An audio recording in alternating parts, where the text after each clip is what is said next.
Hey guys, welcome to She Knows Arsenal. My name is Jessica. I'm your host. You can follow me on Twitter at JessinoTweets and at She Knows Arsenal. Breaking news this morning. Arsenal have officially submitted a £60 million bid for Moises Caicedo. This has come out of absolute nowhere. I'm sure most of the talk today was supposed to be around the FA Cup game against Manchester City, but Arsenal seemed to be really serious about bringing in a midfielder in this January transfer window. We've spoken about many players, everybody from Zubimendi to Amadou Onana, and there has been links to Moises Caicedo, but I have to be very honest with you guys that I did not think this was real in any sort of way, because Chelsea had been heavily linked to him. And as it says here from Fabrizio Romano, Chelsea have had a 50-50, £5 million verbal proposal rejected this January as Brighton hope to keep the player, but Arsenal are now pushing. I don't even know what to say, you guys. You guys get in the chat and let me know what you guys are thinking, because my brain is just like, what? I'm taking the trash out, because the trash guys are here. And I check my phone and I'm like, this has to be a fake account, because there was a fake Ornstein, going around this morning. I'm thinking it's fake. But then I check and it's actually real. Now, this doesn't mean the deal is anywhere near done, but Arsenal are serious about bringing in a midfielder, and Caicedo is somebody that a lot of people, especially on this channel, in the comment section after every single midfield video was saying, this is the guy I want. This is the guy I want. This is the guy I want. So surely you guys are excited about this, right? Sohan says, oh my God, my club is moving serious. Imagine we get him. Oh my God. C. Wilder says, have we? XSM says, can't believe Arsenal making moves like this in Jan. I am so gassed. Errol says, really, 60 million. Ash says, Arsenal have a good relationship with Brighton. Arsenal do have a good relationship with Brighton, but so do Chelsea. I think that that's significant. Jay says, bring him to the carpet. Errol says they want 75 million. Caleb says, Jess, we're going clear. Come on. Lucas says, what a signing for Chelsea. Fair play. Sohan says, come on, get this done. C. Wilder says, Chelsea will be lurking. Big GZ says, what's happening, Jess? This is an exclusive from Fabrizio Romano that Arsenal have submitted an official £60 million bid to sign Moises Caicedo as a new midfielder. Chelsea have had a verbal bid of something similar rejected earlier, and they've been pushing for Onana over the last couple of days. I don't know if you guys have been seeing that, but oddly, they've been pushing for Onana. Onana, has not wanted to go there for some reason. So, I mean, this is really interesting because I don't know. Nazir Canella was saying that he found it strange that Arsenal felt like that, that there was so much overlap between Arsenal targets and Chelsea targets, considering Chelsea have the financial power to pit Arsenal in any circumstance. And so, blah, blah, blah. But Arsenal were looking to go toe-to-toe with Chelsea for Caicedo. I don't know where Caicedo would rather, play. That should be significant in some capacity. He doesn't start for Arsenal, but he definitely starts for Chelsea. He's played for Potter before. He has no connection with Mikel Arteta. So those things are still kind of lurking in the back of my mind as well. But this does show that Arsenal are serious. They do want to bring in a midfielder, and they don't just want to bring in anybody. And that is something that we've spoken about over the last couple of days, that Arsenal are not just going to bring in any old player that is kind of a midfielder that we could use, but will end up being dead weight at some point because they don't really fit the system. Caicedo doesn't naturally fit what Arsenal are trying to do. He's a young player that's already played in the Premier League, proven. He'll cost a pretty penny, but he can sit at the base of midfield and do that job. And I think what's significant that a lot of people were talking about earlier is, will this affect a deal for Declan Rice? And there's already been several reports that bringing in a midfielder, no matter who it is, now will not hurt the Declan Rice deal in the future. And I think that kind of shows you a little bit of maybe where Declan Rice is for Arsenal in terms of what kind of midfielder he is and what kind of midfielder Caicedo would be for us. Caicedo would probably be more of a 6. Declan Rice would be more of an 8. But in terms of a deal, like, I don't feel like this is anywhere near done, but it's a starting point. We know Arsenal start low and then build up. My only concern is just really Todd Boehly. It's what? Around 3:00 in the morning for Todd Boehly, and he's probably getting the notification now and waking up and saying, we need to go get Caicedo, and so that's my only fear now, is that they'll come in because they're very interested in him. But I do think Arsenal are trying to go for a player that actually fits what we're trying to do and not just going after any old player that's a stopgap, a loan or something like that. Let's see if there's any other updates on this. I'm sure other people have started to wake up on this and maybe report stuff, maybe not. Haven't seen anything yet. I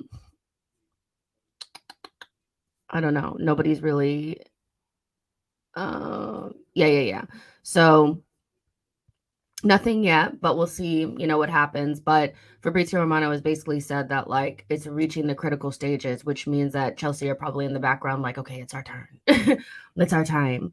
Titty says, I like how Arsenal are moving during this January transfer window, but I don't think Brighton will let go of Caicedo in January, not for a big amount. And ultimately, like, it's in their best interest if Chelsea and Arsenal are going at it, because then they can ask for more.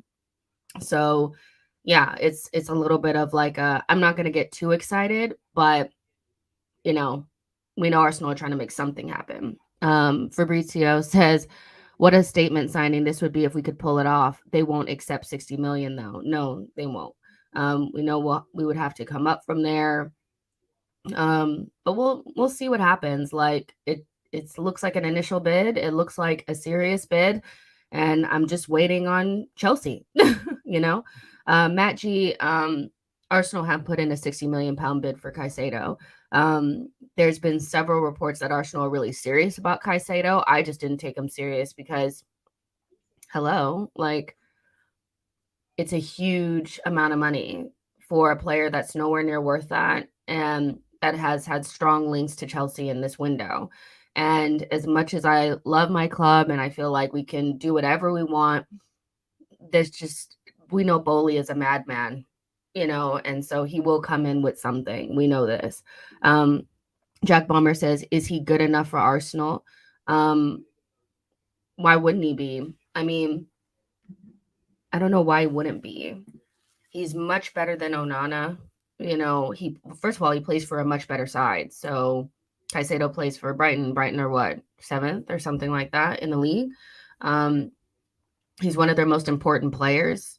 He, came in, I think, last season and really just kind of adapted to the league quite seamlessly. He's an Ecuadorian international, so he plays for his national team as well. I don't know why it wouldn't be good enough for Arsenal unless you're hoping for, I don't know who you guys are hoping for, but Premier League proven young players tend to be what we go for, and that kind of fits the mold. Bro Pro says Brighton wouldn't want Chelsea to overtake them in the league. I don't think Brighton really care about that, if I'm honest. Brighton are a team that, like, often sell their best players to bigger teams. And so I think they want to be competitive, but I'm not sure that they're in a place where they're like, okay, well, we don't want Chelsea to overtake us, so we're not going to sell him to Chelsea. Like, I think they'll sell him to the highest bidder as long as their valuation is met. Nashville says, is he a 6 or an 8? Like these early morning shows, by the way. I'm just giving, this is early morning. It's not early morning for me, but I did sleep in a little bit. Not going to lie. So it does feel, it's a little bit early, but I want to do a preview. I still will do a preview a little bit closer to game time, but this is just what came out now. But I'm glad you're enjoying it. In terms of is he a 6 or an 8, he's kind of type of player that can play both. But he's different than like Thomas Partey. I think he's more of a ball progressor type, more of a destroyer type. I don't know how to describe him. He's well-rounded, but he's not just like Thomas Partey. Like, you're not going to get the passing that Partey has, but he's not Basuma either, where he can't pass at all. Like, I don't know how to describe him, but he's just a really good player, you know? Lucas says, this looks like a Modric to me, Brighton 180, or keep the player. Alex Crook tweeted, it's not enough. I mean, we know it's not enough. We know that's not going to be enough. And I do still imagine that Chelsea will come back in for him. But we know that, you know, at least Arsenal are looking to try to bring in the right type of player and not just anybody. But yeah, AFC would not get Caicedo for 60 million, and Brighton don't want to sell this window. Alex, like, this isn't any information, by the way. This is just him just talking. So, but we know it's not enough. We know it's not enough. Let's see what they're saying. But yeah, we know that Arsenal only want to bring in the right players. You know, that's so important to me. Like, I don't want just any old player. I don't want just any guy that's just going to fill the hole, because really El Neni fills the hole. Do you know what I mean? So maybe just wait for El Neni, or, you know, I don't know, because I think I'd rather go with nothing than just bring in anybody. Sorry, like, that's kind of how I feel. I know some people are like, we have to bring in somebody, but not if it's just nobody. Let's see. There's nothing really new about this. We'll see. I'm just waiting on the Chelsea bomb, you guys. That's really what it is. Amira says, even if we don't get him, Edu should use this time to find out who Brighton see as Caicedo's replacement and sign him up before they do. Yeah. You know what I'll say about that, Amira, is that I do think that as much as we want to get the player before the player becomes the player, if that makes sense, like you just said, this is not really like Arsenal's Arsenal. You know, Arsene used to bring in players from who knows where that nobody's ever seen before for a little bit of money and turn them into a superstar and this and that. Arsenal are a little bit different than that. We are not the first port of call, we're the second, you know, so I don't anticipate us doing Dortmund, Brighton, Leicester, Ajax type things. I still think Arsenal will buy players from those clubs that have already kind of proven themselves.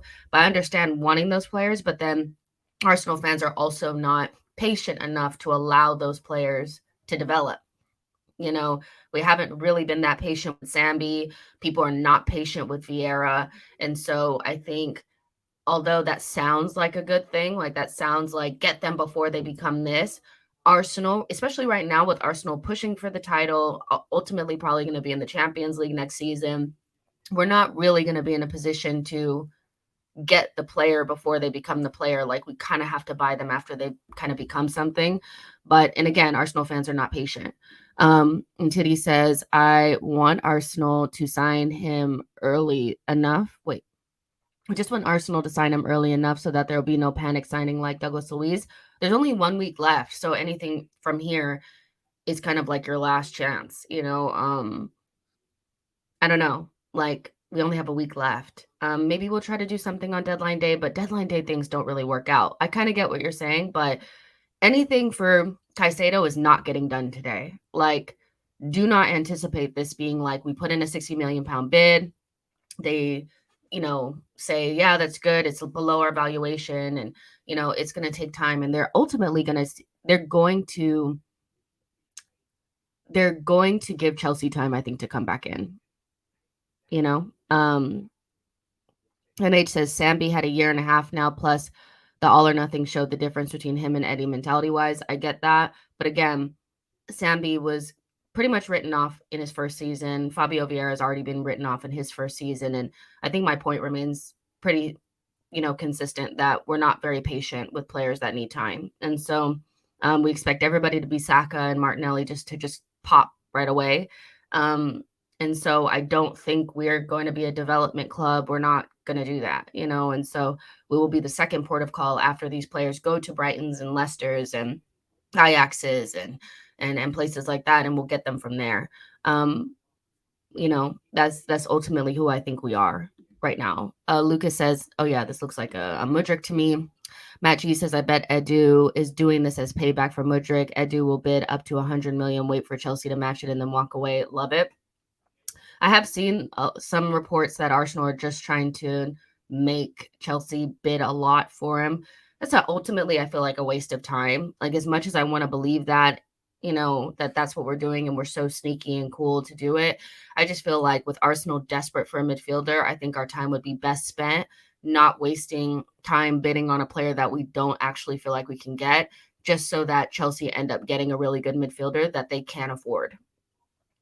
Chelsea can't afford this. They can afford 100 million, for Caicedo. So, as much as I want to believe that, I still just think, Arsenal maybe are just putting feelers out to see if they can get him. But yeah, it is what it is. Afsar says swap Lakanga and Vieira and do the swap deal. I don't know what people's obsession with getting rid of Vieira is. Like, if I just feel like anybody who thinks Vieira is not a good player is not using their eyes. It's just weird. James Bond says Zubimendi said he's staying until the summer. Yeah, we know that as well. BroPro says Anani is injured, so I don't think it's all about Sambi. Sir Nicholas says morning showing up late, starting the stream from the beginning. If you guys are just joining us and you're trying to figure out what's going on, Fabrizio Romano has an exclusive around Arsenal and Moises Caicedo, basically saying that we've submitted a 60 million pound bid as new midfielder. Whatever. Chelsea have had a 55 million verbal proposal rejected this January as Brighton hoped to keep the player, but Arsenal are now pushing. Negotiations enter into key stages for Caicedo's future. That is like the scariest sentence. Negotiations enter into key stages. That just literally feels like bully. Come on now. Come on down, Come on down. This is coming from Dean Jones, says Arsenal have come in with an offer that is at least 15 million below what Brighton value Caicedo at, possibly even 20. Don't think this is the end of it, though. Player appears keen for something to happen. That is so ominous. Like, don't think this is the end, though. I really think, like, just in general, because here's my thing, you guys. I think the Premier League loves the transfer window because it's pretty much it's pretty much like a drama. They want it to go up like a crescendo. They want there to be a big splash at the end. And the way that, Chelsea, the Premier League, the media, everybody really milked the Modric hijack. They literally wrote articles about it in their sponsored posts going through Twitter. That's how big that hijack was from the media standpoint. And so I do think that the media will push this, as far as possible, because it's something that could be a big splash. Like, if Chelsea hijack us twice in one window and spend 200 million to do it, they're going to milk that until it's dry. So I do think the media will do a lot to make this into something, and so that's why, unlike Modric, I'm not getting invested in it. I'm looking at it and I see it and I'm acknowledging that it's happening in terms of Arsenal are trying to buy the player, but I fully anticipate Chelsea to come in and take him. Like, I know that might sound negative, but like, that's what they want. Like, you know what I mean? Arsenal have now bid for Moises Caicedo. Is still below Brighton's valuation, but those close to negotiations feel it's unreasonable for Caicedo to be valued higher than his initial fee Real paid for Tchouaméni. So we've kind of done this before, though. Like, we said this before, that, with Modric, it was always known that they would accept a little bit lower because everybody knows Modric is not that should not be valued at that much. We know Chelsea will 75 million at some point. So let's see. There is no doubt Caicedo and his new agents being the same agents as Fresneda, who at some point will hopefully make a decision between Dortmund and Arsenal, are pushing for a January exit. Although Caicedo said he's focused on Brighton, a late window move is very possible. CFC haven't given up either. So again, Chelsea are in it, and I think they will eventually come in here and take it. Like I don't see us getting it. I hate to see Arsenal fans getting almost like too excited about this. Yeah. There's no greater compliment for Mikel Arteta than the fact on sporting terms, Arsenal are now able to compete with whoever they please for top talent in the market. Their recruitment will remain strategic, but the current project is incredible sell for any player. It is, but money talks, we know. Again, like I'm just a little bit like, I know they're going to come in with something. Chelsea. So let's not get too taken away with it. Brighton have rejected a bid, 60 million fixed from Arsenal for Moises Caicedo. AFC targeting Ecuador International to strengthen the midfield, and interest remains despite 21-year-old is not for sale. So they've rejected the bid, obviously. So I don't know if we'll go back in for him. I don't know. Like this is just so random for me. Like it's so random. So we'll see what happens, but that's basically the most recent is that they've rejected it. They rejected Chelsea as well, but Chelsea are still lurking in the background, you know. Let's see what you guys are saying. I'll put the report up there so you guys can see the Laurenstein stuff. There you go.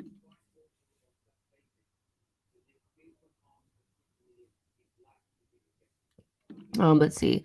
We're not picking players before they blossom because now we've crashed the scouting, and Edu is relying on his friends Kia and Mendes to do deals. Wenger didn't use these super agents to trust didn't trust super agents, trust efficiency. Okay, so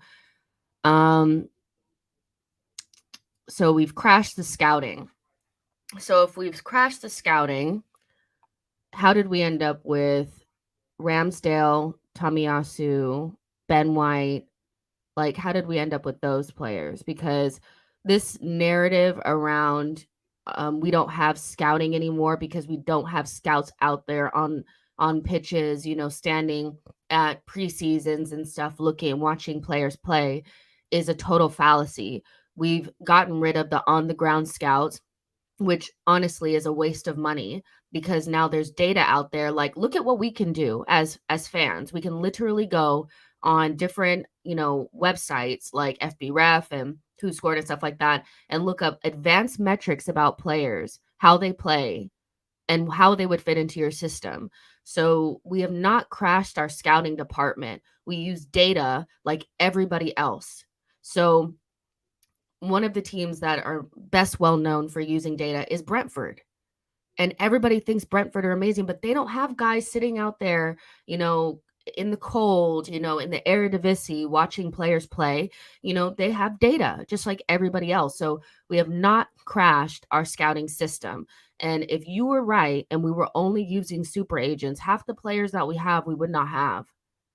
We didn't get Trossard or kiwior through super agents. The only super agent that we've used recently to bring in players, I do think, is George Mendes for Vieira.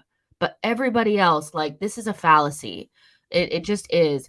The whole Wenger thing, like, okay, we use data now. We have updated the way that we do things, you know? So I'm very, like, I feel like that's disingenuous, you know, to say that we've crashed our scouting just because we don't have scouts actually out there on the ground, which was a waste of money. You know, it just was. If you have the data available to you, why would you have that? Let's see. Kara student says to know why we signed someone for 60 million to be a backup for Partey. I mean, here's the thing though, like we're not just looking at backups for Here's how you guys have to think about it. We're not looking at backups for Partey and Xhaka. We're looking for people that can eventually take over for them because hello, both of them are 30. They're 31, 30, and 30 years old. So the two of them, we can't rely upon them for the next 3-4 seasons. We have to start future-proofing the side so we don't end up like, you know, the Invincibles, the teams that came after the Invincibles, really did lack, that future proofing. We went from really established players in their 30s and late 20s to kids that just were nowhere near the same level, and there was gaps. How long did it take us to bring in a CDM? We were dying for a player like Thomas Partey for like almost 10 years. So it's not just about bringing in backup. It's about also future proofing the squad and making sure there's not a gap when eventually Xhaka and Thomas Partey fall off of that age cliff. And they will. And it could happen like that. We saw it happen with Fabinho. I mean, the guy was the best CDM in the league. And then boom, he's almost unusable. And so I think I would say just change your mindset to, we're not spending 60 million on a backup. We're spending 60 million for somebody that could eventually take over for Thomas Partey. And that's worth spending good money on. It's worth bringing in a Declan Rice and a Moises Caicedo if they end up being that next layer when Xhaka and Partey don't work out. Instead of, or are too old, instead of bringing in McKinney or somebody like that doesn't have necessarily a very high ceiling, that doesn't really fit exactly what we're trying to do just to win the league, but he ends up being dead wood, or a player that doesn't really work out for us in the future. So for me, I think instead of thinking about cover, backups, think about eventual successors for two very important positions in our Arsenal squad right now. If Xhaka and Partey are no longer there, we are in trouble. So I think we have to remember that it's not just about backups. Super Mick Arteta says, even if we don't get Caicedo over the line, I'm encouraged that my club is serious again. Let's see. Sin says, we need to be thinking like City firepower on and off the bench. I mean, I think people were probably looking at City crazy when they spent however much they spent on Rodri. Let me check. Because I think they spent about 30 million on Fernandinho when they first brought him in, albeit that was years prior when 30 million was considered quite a bit, especially for a 29-year-old. Let's see. How much did they spend on him? I swear it was like 60 million or something like that. Let's see. So, okay. So yeah, City spent 62 million euros on Rodri when they had Fernandinho already there. And so they spent, like, let's say about 50 million pounds on a player that, was considered a backup, but eventually ended up being the successor for Fernandinho. That's how you future-proof your squad. That's how Man City have made sure that they maintained, where Liverpool have kind of left their players too long and are now trying to buy midfielders. And it's difficult, it's difficult now. So I think we just have to, think about it that way. Marvel says, as reported, the 60 million bid was full payment. Why not add 15 or 20 million in add-ons to make it 80 million total? We'll see what Arsenal do from here. They may not do anything from here. So we'll see if they come up with anything else. Sports Capital says, Arsenal club aren't serious just for showing interest. We show we are serious by actually getting the players in and fast, not stalling like Modric. So that's why I'm holding judgment. Well, if you're basing that off of one deal, so if you're basing that off of Modric, then you would say the club is a failure. But if you're judging it based on all the deals that Arsenal have done since Edu and Arteta have been in charge, and now we're in first, and now we're challenging for a title, and we look like a really good team, then I would say that we are serious. But if you're just judging it on Modric, of course you'll think that, they're not serious. But I tend to think of the body of work versus one deal that didn't work out. I think that's unfair, but fair enough. Let's see. Mawai says, making a bid is a good sign. Let's see how Brighton will react. They've already rejected it, so we'll see if Arsenal come back in. Owen says, Liverpool have been rebuilding, not just CM, which is scandalous. But Fernandinho was already 33, 34. Partey is still in his prime, but I'm not complaining as long as we are winning. It doesn't matter whether or not who's in their prime and who is not. Partey is 31, and he could fall off the proverbial age cliff at any moment. You know, it only takes an injury, you know, just a re-aggravation of certain injuries. And so I do think we're in future proofing for midfielder now because both of our midfielders are in their 30s. That's where I think we are, especially with Partey's injury record. So I don't know if Fernandinho being 33, 34 really matters. Like, come on. Okay. Well, 29 and 30. It doesn't matter. Okay, so you guys are getting really pernickety about it. They're in their 30s. Like, I'm sorry. Like, okay, so he's 29, so when he's late 30s. So when he turns 30, then we'll say he's in his 30s. But you guys know what I mean. You guys are being pernickety. He turns 30 in June. You guys are just being pernickety for no reason. You guys know what I mean. Like, they're in their 30s. They're either 30 and 31 or 29 and 30. But again, my point remains the same. I think people, it's like, okay, well, his age is not this. It doesn't matter. The point remains the same. He's injury prone, and we need to future proof that position because when he falls off the age cliff, and it will happen, there needs to be somebody that's already there.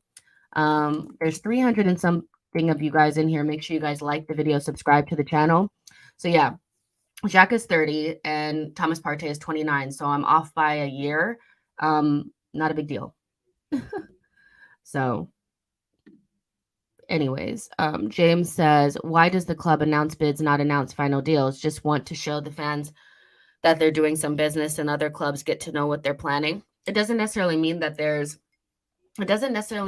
it's the club that's leaking this. It could be Brighton that are leaking this information to send, again, a signal out to Todd Bowley to get the bidding going. So I wouldn't say that it's Arsenal that are doing this. Personally, I don't think Arsenal were leaking information around like Lisandro Martinez or Rafinha. I think the same kind of information is leaked to the same journalists, David Ornstein and Fabrizio Romano.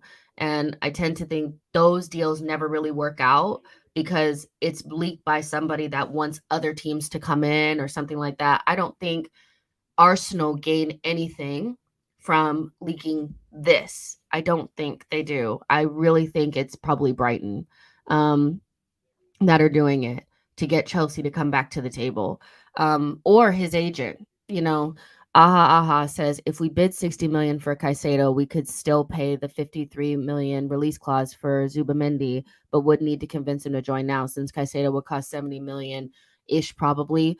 Yeah, I mean that's true. I think maybe we've already spoken to Zubimendi and he says no. You know, I don't know. You know, how much can you convince somebody who's at his childhood club, you know, and they're in third, maybe he wants a good send off and all that kind of stuff. I do think money talks. I would just offer him more wages and say, ditch this, ditch this place, and come with us. But in theory, you're right.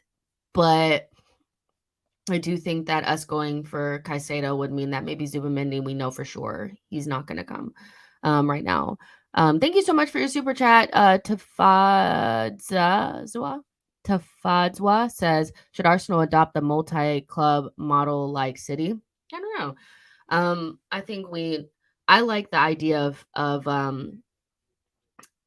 I like the idea of that. I think like O'Malley is saying, we already are like, we are trying to create relationships with certain clubs. Like basically Marquinhos was brought in as almost like a sweetener for the relationship between Arsenal and that club, so we can have kind of like a feeder club from Brazil giving us talent and stuff like that. And those things take time to see the fruits of that labor. I don't think you make a relationship with, Sao Paulo and then all of a sudden the next Neymar is at your door. You know what I mean? So we are doing that, but I think it takes time, to be honest. And so we are doing that. But do I think we need to do it like to the level of City where they have like a club in the US, MLS, and all that kind of stuff? I don't know. I just think we need clubs that we have good relationships with, or it makes it easier to do business. There's 400 of you guys in here. Make sure you like the video, subscribe to the channel. Karanki says, this smells like Modric part 2. That's what it smells like to me. I'm not getting too excited. Vito says, with Brighton's stance being not for sale, do you think we'll go back with another bid? Maybe. I mean, maybe we did for Douglas Luiz. Like, he was definitely not for sale at that point, and we continued to push and push and push, and we still didn't get it over the line. But I think everybody has a price. So if we had went in for Douglas Luiz at 40 million, which was grossly overpaying for him because he's probably only worth about 20, I think they would have sold. But if you're going after players that are not for sale, but you're not really willing to overpay, like, everybody has a price. So if I have a home that's worth, you know, 500,000 pounds, and somebody knocks on my door and says, I'm going to give you 2 million for your house, even if I'm not thinking about getting out, and for me, my house is not for sale, I love that house, I probably will sell it because nobody's going to offer you 2 million for this home again. But if you come in and you come to my house and you say, okay, I'll offer you 700,000, for your house that's worth 500,000, that's probably not enough for me to move, find a new place, all that kind of stuff. So when there is a price, you have to overpay, but going in with something that is under the asking price is not going to move the club that is saying that he's not for sale. Um, Phillips says, also, I really like how Arsenal are sticking to their guns and not overpaying and messing up the market. Well, here's what I'll say about that. I do like that we don't overpay. I do think we overpay for players we really want. I don't think we paid what Ramsdale was worth. I don't think we paid what Ben White was worth. But because we love those players and we want those players badly, they were key to our success. We overpaid for those two players, right? We don't overpay because we were about to overpay for Modric because we really wanted him. We just weren't going to go to a certain extent. And I do think that the club was really put off by the way that Chelsea came in and the way that Shakhtar were acting and stuff like that. So I agree with you that I think we do overpay, but I understand what you're trying to say. In terms of messing up the market, though, I do think that if like we had owners that could kind of overpay for players and make it difficult for other teams to compete with us in the market, I would be okay with that. What I mean by that is if we could come in with bids for 40 million for a player that's worth 20 and it makes it difficult for teams around us to compete, I wouldn't mind that because it gives us an advantage. We're the disadvantaged club here, right? Clubs like Man United, Chelsea, Man City, they can overpay and mess up the market, and it works to their benefit because then it makes it difficult for clubs like Arsenal and maybe even Liverpool to compete because we don't have the same types of owners. So if I could mess up the market for my rivals, I would want that. But then I'm a by any means necessary type of person. So I don't want the market to be okay for, Villas and Brightons and these types of clubs to be able to compete with me. So I would like us to mess up the market. Do you know what I mean? But that's just how I think because I want Arsenal to win by any means necessary. I want to edge in any way, shape, or form. And I don't think Manchester United and Chelsea are sitting there thinking that it's a bad thing that they messed up the market for Arsenal. I think they think it's a good thing. Albert says, Jess, I think Arsenal go in with the price Brighton wants, they will sell him. Yeah, if we go in with the 75 million, we could potentially get him, but there's also the factor of like, does Chelsea come back in and offer better terms? So we could both come to 75 million, but then they come in with saying that we'll pay 50 million of it up front, and Arsenal want to pay amortize for 10, 15 years, so I think, there's still a long way to go in this, to be honest. But even if we do come in with the fee, I do think they'll wait and see if Chelsea will come back in as well. Fabrizio says, I reckon 70 to 75 million will open doors to negotiate, but I don't know whether we'll do that considering how cautious we are with overpaying. Well, if we stick with the 60 million fixed, like somebody else already said, and we add the add-ons to get to the 75, maybe there's some wiggle room there. But I think there's a reason why we started off with the 60 is because that's what we think he's worth, max. And then we'll go from there. Let's see. O'Malley says to Brighton, Caicedo is worth 75, 80 million because if they lose him, they can't find adequate replacement. They will miss out on Europa or Conference League price of a new player plus miss out on Europe. I get what you're saying there. Sir Nicholas says Brentford are my cheap food. I eat when no one is looking. I like watching them. I'm not gonna lie, I'm the exact same way. When Brentford is on, I'm like, shh, Brentford are playing. Relax. I need to watch Thomas Frank do his thing. So yeah, Brentford are not my second team per se, but they're just a team that I really like watching. Amira says there's a reason why most deals that come out of nowhere are sometimes from smaller but still reliable journalists. Feel like most new bid news from bigger accounts are to start a bidding war. I think as a fan base, we're becoming a lot smarter based on the last like maybe 2 or 3 windows where Arsenal have been involved with in multi-club deals, where Arsenal have been interested in Lisandro Martinez, but he ended up going to Manchester United. But it was always seen that we were in it and we were, putting in these bids and this and that. And really, David Ornstein was the one that was really heavily reporting that. Rafinha was heavily reported by Fabrizio Romano. Modric was heavily reported by Fabrizio Romano. And I'm not saying that like they're doing they get the information from agents and clubs and they put it out there and that grows their base and makes them seem credible. But the deals that I feel like do best for us are the ones that come out of nowhere or like you said from smaller journalists and they're damn near done by the time that we know about them. And so this is why this one it's not moving me that much. I'm happy that Arsenal, are still wanting to bring in a midfielder and they're willing to push. But yeah, like it does feel very Mudricky. And of course, the media want another big media hijack to happen at the very end of the window because I don't know, from outside of Arsenal, because I know after the Mudrick thing, we were pretty much like shut it down. They have made so much money and so much I wouldn't be surprised if there's a documentary about it that comes out because they've had many an interview, many an exclusive, many an article, sponsored posts about it. And why wouldn't they want that again? So yeah.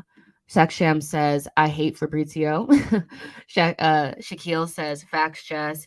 Saswat says, Josh Da Silva for Brentford would be a great signing. He's Haaland as well. I don't know if I agree that he'd be a great signing for us. I think he's a good player that has done well outside of Arsenal, and I like seeing that from players that leave. I don't know if he'd be a great signing for us, but again, I do like watching Brentford. So Ed says, question, think Arsenal are putting in a bid to show Chelsea that they're not afraid to get into a bidding war with them after Mudryk, even though Brighton are likely going to reject it? To be honest with you, Ed, I don't think Arsenal are doing anything for effect or to show. I don't think Arsenal have anything to prove. I don't think Arsenal need to feel any type of way about Mudryk. I mean, I feel like behind the scenes, they probably do feel a certain type of way. But to go out of our way to bid for a player just to show Chelsea that we can compete with them, I feel like is a little bit outside of what Arsenal are all about. I don't think Arsenal, when Ozil was slating us and Aubameyang slating us and all this kind of stuff, you didn't see Arsenal come out and do anything. They didn't come back or anything. So I don't think Arsenal are a get back type of club. Like we're going to get you back or anything like that or show you. We show by what we do on the pitch, and so do I think that Arsenal are just doing this to show Chelsea that they can compete or to, force them into overspending on Caicedo? No. I think that we're genuinely interested in him and we want to test the waters and see if we can get Brighton to negotiate. And I do think we have to do that regardless if we feel Chelsea are going to come in or not. You know what I mean? Zich says Arsenal ain't that petty. We get them back with our results. I agree. Fabrizio says, Jess, do you think we'll end up signing him? I would say probably no. If I'm honest, I mean, there's so many things that would have to happen. We'd have to come up. Our fixed fee with no add-ons is 60 million. So, and I think we did something really similar with Ben White, if I'm honest with you. I think we came in with like a fixed fee and they rejected it, and then we added the add-ons to get to where they wanted. So it could just be the beginning of negotiations, but Chelsea would have to not go in for him at this point, and I think that they will, especially with just the way that the Modric thing went down. I think they'll relish in trying to get another one over us because Chelsea are not doing well right now. So the only way for them to turn the narrative around on their season and to make it seem like they're going in the right direction isn't it like if you can pitch to people that as bad as we are, on the pitch, we're able to take all of Arsenal's, links away or all of the recruitment away, that we can win the transfer battle against the team that's at the top of the league. That is what Chelsea want. So I feel like that's what they'll try to do. Leroy says we're pump faking to get Rice in the summer. Well, I don't know if that's what we're doing, but I think we are testing the water. So we'll see what happens. There's 400 of you guys in here, which is insane. And I love it. Thanks, you guys. Like the video, subscribe to the channel. Every time I talk to you guys, like my coffee goes cold. That's how much I love y'all, is I let my coffee go cold talking to y'all. Okay. Get in the chat and let me know what you guys are thinking. And I let y'all just see me roll straight out of bed. Let's see. Let's see what else they're saying. Let's see if there's anything else that's come up. I doubt it.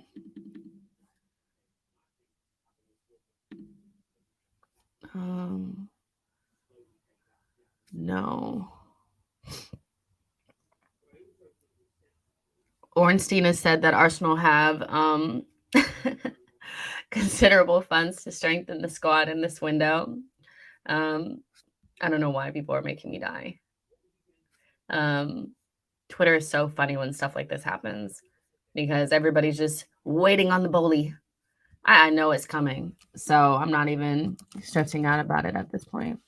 I'll just laugh if it happens. People putting up fucking comps and shit. Don't put in comps. Like, no comps, none of those silly posts about dreaming of Caicedo and all this nonsense. Don't do it. Arsenal have made a £60 million bid for Moises Caicedo. This is from Sky Sports. Bid is rejected. We get that. Yeah, nothing really new, to be honest. Let's see. Brighton are adamant Caicedo is not for sale, but clearly some hope of a deal, as otherwise Arsenal would not have bid. Feels like a big few days to come. Why do they keep showing this picture of Caicedo just absolutely destroying Tielemans? That is so funny. So yeah, it could just be a start. That's the fixed bid is so important. I think that's what makes me think Arsenal will go back in with some add-ons to get to the 75. It's exactly what we did for Ben White. I wish I could pull out the pull those back up. I may look at them later, but when we went with like a fixed fee of like 40 or something for Ben White, and then everything else was like add-ons or something like that. So yeah, but 60 million fixed fee, that's really good. Like that's a significant amount of money. And Arsenal are trying to go big. So I guess go big or go home. If you guys haven't seen, Chris Wheatley is back reporting on Arsenal. So yeah, he'll be back with I forget who he's with, but he's back in the fold. Paul says, I think you're right. We'll go back in with add-ons. That's what it feels like. Fixed fee feels very significant to me. Like, this is where we're starting from. Everything beyond this is going to be add-ons to get to the 75. But again, like, I'm not concerned about what Arsenal are doing. I'm concerned about that madman coming out of nowhere. That's what it is. So yeah. But yeah, there's sorry you guys, I'm like dying. Nothing really new. I still want to do a preview. I'm still gonna do a preview later because I just feel like I want to literally just talk about, the game later on today. Because it's so important. But this news came out of nowhere and it just kind of threw me a little bit. But I'm excited to see what Arsenal do in these last couple of days. Like, yeah. Well, we'll see. We'll see. But Caicedo would be a really good signing if we could get it done. you know? I would love to see him at Arsenal. I just feel like I don't want to get my mopes up. Let's see. Just checking to make sure before we get out of here that there's nothing else. Uh, David Ornstein, they insist he's not for sale, but Arsenal will keep trying. It's crazy because we kind of did this with Douglas Luiz. You have to. They did say early on in the window that, the bidding started at 75 million. They did say that. So they were open to it, and then recently have kind of changed their mind. And I do think that that has something to do with like the end of the window. It's the end of the window, and it's going to be difficult for them to find a replacement. But I feel like everybody has a price, everybody has a price.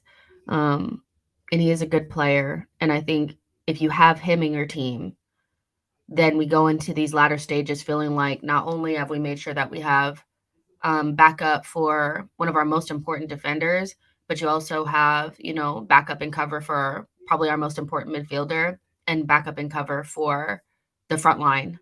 And so you will have done everything. And so when people are saying Arsenal don't have a squad, we would have a squad then. Midfield is really the only thing that we're missing at this point. So yeah, but make sure you guys like the video, subscribe to the channel. I know Terry is still live talking about this. So if you guys want to hop over to the Football Terrace, that's what I would do after this. Hop over to the Football Terrace. He's still live talking about the deal, talking about Chelsea's view on it probably.